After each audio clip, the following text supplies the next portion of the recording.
Me and my BFFL were getting our nails done when she asked, "What's your love language?" I smiled. "Probably touch. I love feeling a man's hands around my waist." She turned to me with disgust. "You fucking slut." Before I could respond, she stormed out of the salon with her nails only half done. Like, what in the actual hell? I figured maybe she was having issues with her man or something. But when I FaceTimed her, she hung up straight away and blocked me on everything. Even her mom blocked me. Her mom. I ran back to my apartment trying not to cry. My roommate took one look at me and literally sprinted to her room. Click. She locked her door. "Sarah? Is everything okay in there?" Nothing. That's when my phone buzzed. Texts messages from unknown numbers. "Mia, my ex-BFFL, told me you were looking for some fun. HMU and Dale Mamacita, don't be shy." More texts poured in. Girls from my classes are calling me a homewrecker. A hoe. Screenshots of group chats planning to expose me. It felt like the world was playing some sort of cruel prank on me. The morning after crying myself to sleep, my work manager pulled me aside. He wouldn't even let me clock in. "We heard about what happened. Can't have that reputation here." Fired. Just like that. 4 days until rent was due, and now I had no job. I called my big sister crying because she always knew how to fix things. But the second I told her what happened, she went completely silent. The bad kind of silent. "I can't believe you said that." "Said what?" I was practically screaming into the phone.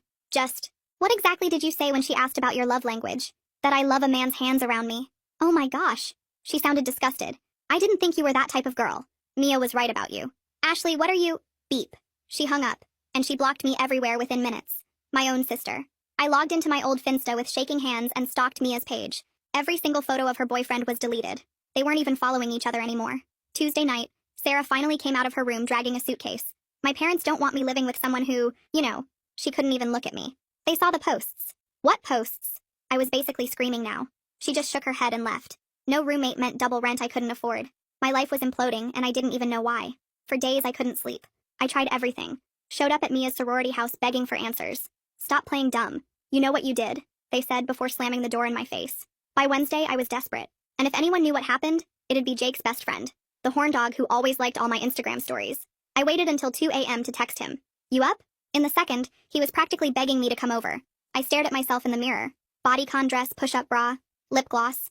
I looked exactly like what everyone was calling me. His apartment reeked of the devil's lettuce. I did shots I didn't want and laughed at jokes that weren't funny. By 4 a.m., his hands were all over me. Bingo.